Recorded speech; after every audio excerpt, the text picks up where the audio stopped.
Pasar tradisional sejak dulu menjadi bagian penting dalam kehidupan masyarakat Indonesia. Tidak hanya sebagai tempat jual beli, tetapi juga sebagai pusat interaksi sosial dan penggerak ekonomi lokal. Salah satu contohnya adalah Pasar Ciputat yang selama bertahun-tahun menjadi tempat masyarakat memenuhi kebutuhan sehari-hari.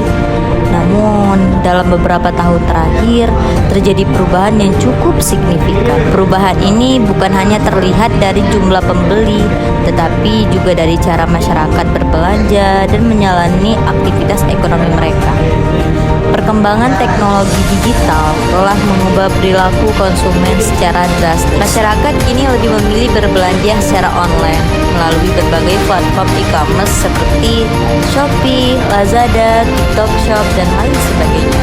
Kemudahan dalam mengakses produk, harga yang kompetitif, serta layanan pengiriman yang cepat menjadi alasan utama pergeseran ini.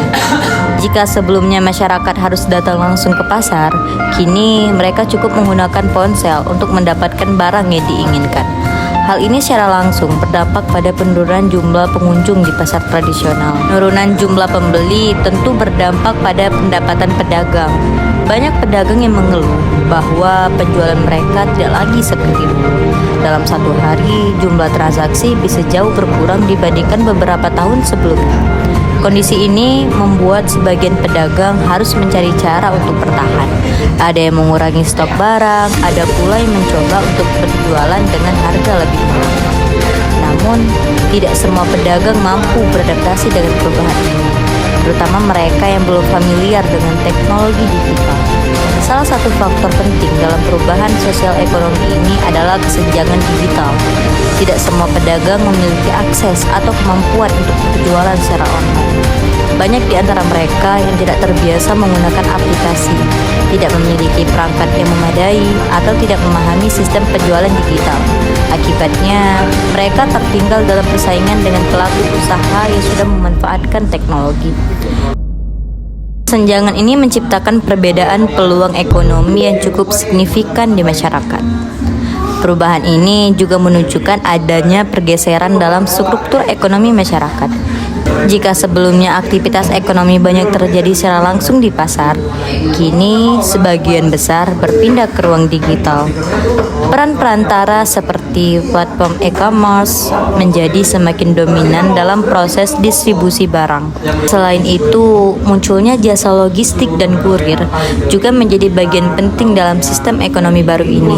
Dengan kata lain, pola ekonomi masyarakat mengalami transformasi dari sistem tradisional ke sistem berbasis digital. Selain dampak ekonomi, perubahan ini juga berpengaruh aspek sosial. Interaksi antara penjual dan pembeli yang dulu terjadi secara langsung kini semakin berkurang. Pasar yang sebelumnya menjadi ruang sosial, tempat orang bertemu dan berkomunikasi, kini mulai kehilangan fungsi tersebut. Hubungannya dulunya bersifat personal, kini berubah menjadi transaksi yang lebih cepat dan minim interaksi. Hal ini secara perlahan mengubah pola hubungan sosial di masyarakat. Meskipun demikian, beberapa pedagang mulai mencoba beradaptasi dengan perubahan ini. Ada yang mulai belajar menggunakan media, ada yang mulai belajar menggunakan media sosial atau platform online. Ada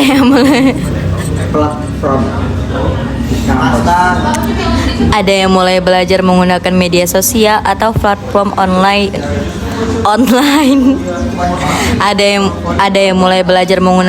sosial atau platform online untuk menjangkau lebih banyak pelanggan. Ada juga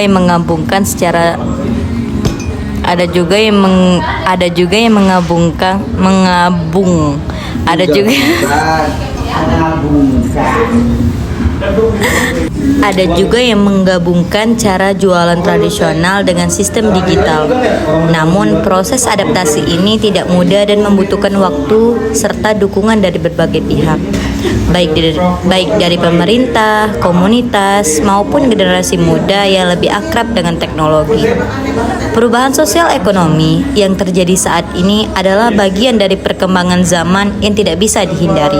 Namun, penting untuk memastikan bahwa perubahan ini tidak meninggalkan kelompok tertentu, terutama pelaku usaha kecil di pasar tradisional. Dengan keseimbangan antara teknologi dan keberlanjutan ekonomi lokal, diharapkan semua pihak dapat tetap berkembang bersama di tengah perubahan ini. Halo semua, perkenalkan nama saya Remitu Zaria. Sekarang saya lagi berada di Pasar Ciputat. Nah, jadi dalam kesempatan kali ini saya akan mewawancarai dan berbicara sedikit dengan salah satu pedagang di Pasar Ciputat. Nah, dengan Ibu siapa, Bu? Ibu Triana. Ibu jualan di Ciputat udah berapa lama? Kurang lebih berapa ya? 10 tahun lebih kali ya. 10 tahun ya, Bu. Jadi sebelum adanya Shopee dan segala macam gitu ya, Bu ya. Ibu udah duluan. Nah, menurut Ibu sebagai pedagang kaki lima di Pasar Ciputat nih, nah ada nggak sih Ibu ngerasa kayak perubahan ekonomi, perubahan sosial gitu yang terjadi di masyarakat sekitar sini gitu, Bu? Pasti ada ya. Soalnya kan tidak semua itu pakai medsos ya. Bisa menggunakan medsos juga. Jadi mempengaruhi pedagang-pedagang yang nggak pakai medsos gitu. Pasti menurun. Ada penurunan. Tadinya yang pelanggan yang lama jadi entah kemana ya. Ada sih beberapa, hanya beberapa aja paling yang masih datang lagi. Selebihnya mungkin online atau gimana gitu belanjanya gitu, mempengaruhi pedagang buat kita yang pedagangnya offline. Jadi menurut Ibu dengan perkembangan teknologi sekarang itu juga ada penyebab penurunan omset gitu ya, Bu ya, di Ciputat ya. Jadi kalau menurut Ibu penyebabnya itu apa sih selain dari perkembangan zaman tentang penurunan omset di sini gitu loh? Apa ya penyebabnya? Mungkin ekonomi ya. Ekonomi kan kalau tidak salah lagi mau benar-benar lagi menurun ya ekonomi sekarang, itu juga mempengaruhi. Terus kayak bahan-bahan pokok kan naiknya meningkat, termasuk plastik ya sekarang udah mahal banget. Jadi ya mungkin mereka untuk belanja pakaian kayak berpikir beberapa kali dulu gitu. Jadi untuk paling biasanya beli 5 atau 6, jadi cuman beli 2, beli 1 gitu. Lagi gitu ya, Bu. Nah, kan zaman-zaman sekarang itu kayak udah canggih, kayak ada Shopee, Lazada, bahkan sekarang kan pembayarannya kris ya, Bu ya. Tapi saya lihat ini nggak ada krisnya, Ibu.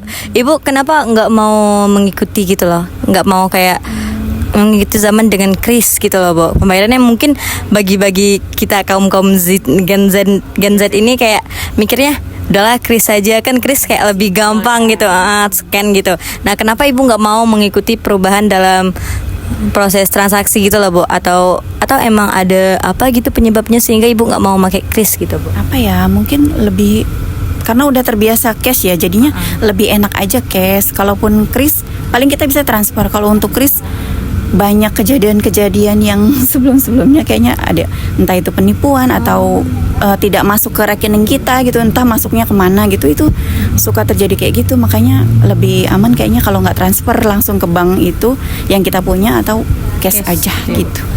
Itu biasanya kalau kris-kris itu ada tambahan biayanya nggak, Bu?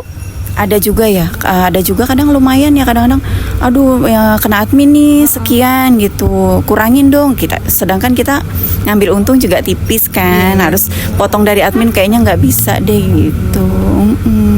Adminnya lumayan juga kadang. Gitu ya, Bu. Jadi ya mungkin lebih amannya kita pakai cash, kalau enggak mungkin transfer gitu. Oke, terima kasih ya, Bu. Ya, sama-sama.